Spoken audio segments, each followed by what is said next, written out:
Caroline Cellier a rendu son dernier souffle à l'âge de 75 ans. Elle est décédée le mercredi 16 décembre 2020. Il y a 10 ans, cette dernière avait déjà fait des révélations troublantes choquantes sur la mort. C'est dans les colonnes de Figaro, en 2010, que l'interview de la regrettée femme a eu lieu. Caroline Cellier est très connue dans le monde du cinéma et elle avait même remporté un César en 1985. Le parcours d'une grande actrice, Caroline Cellier, a marqué le monde du cinéma à travers les rôles qu'elle a joués. L'actrice a commencé sa carrière en 1963, au théâtre, en jouant dans la pièce de Jeanne de Hartog intitulée Le ciel de Lit. L'actrice Caroline Cellier. Photo, Getty Images. Ensuite, Caroline Cellier entre dans le monde du cinéma en incarnant un rôle dans La tête du client, réalisé par Jacques Poitrenaud. Puis, en 1982, elle joue le rôle de l'épouse de Patrick Dewar dans 1000 milliards de dollars, un thriller d'Henri Verneuil. 2 ans plus tard, les Français la retrouvent dans L'année des Méduses de Christopher Frank. Le film a connu un grand succès et grâce à cela, elle remporte un César de la meilleure actrice dans un second rôle, en 1985. Malgré son succès au cinéma, l'actrice n'a pas pour autant arrêté le théâtre. Elle avait notamment joué dans la pièce Un tramway nommé Désir de Tennessee Williams, en 1998. L'actrice Caroline Cellier.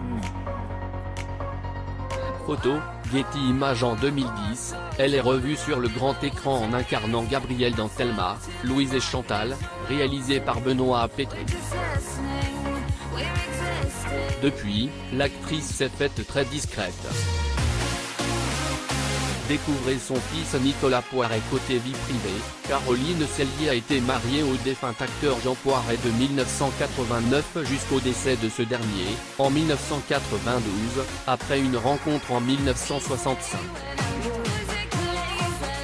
De leur union est né Nicolas Poiret, le 19 novembre 1978. Nicolas Poiret a choisi de suivre le même chemin que ses parents. En effet, amoureux du cinéma, ce dernier est désormais auteur et scénariste. Toutefois, le fils de Caroline Cellier et Jean Poiret n'a pas voulu être acteur comme ses 2 parents. L'actrice Caroline Cellier et son fils Nicolas. Photo, Getty Images. Nicolas a suivi des études de lettres à la Sorbonne ainsi que la réalisation aux États-Unis avant d'entrer dans le monde du cinéma. Metteur en scène également, sa première pièce au théâtre, intitulée Même pas vrai, est présentée le 19 novembre 2013 au théâtre Tête d'Or, à Lyon, puis à Paris un an plus tard.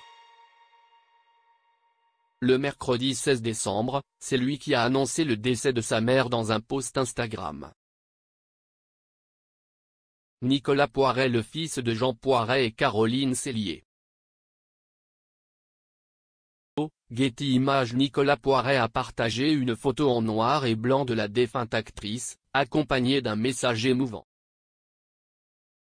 Aujourd'hui, on se quitte pour quelques minutes mais tu auras été et tu resteras éternellement ma force, mes fous rires, mes angoisses, ma dérision, mes coups de sang, ma chevalière des injustices, ma détectrice d'hypocrisie, ma lune, ma moon, ma mère, ma bataille, a-t-il écrit. L'interview troublante de Caroline Cellier. Caroline Cellier est morte des suites d'une longue maladie. Son partenaire au théâtre, Bernard Murat, a raconté ces derniers jours aux Parisiens.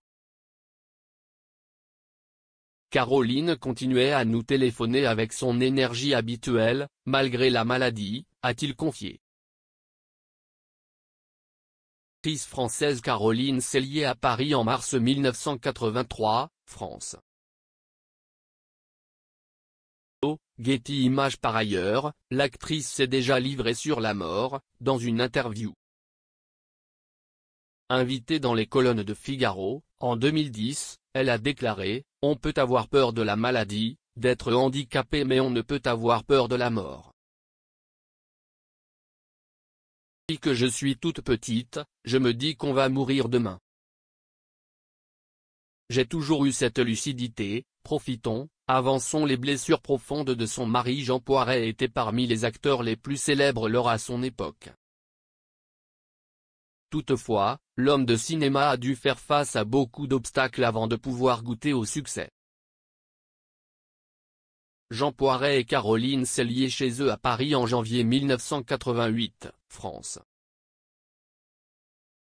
Photo, Getty.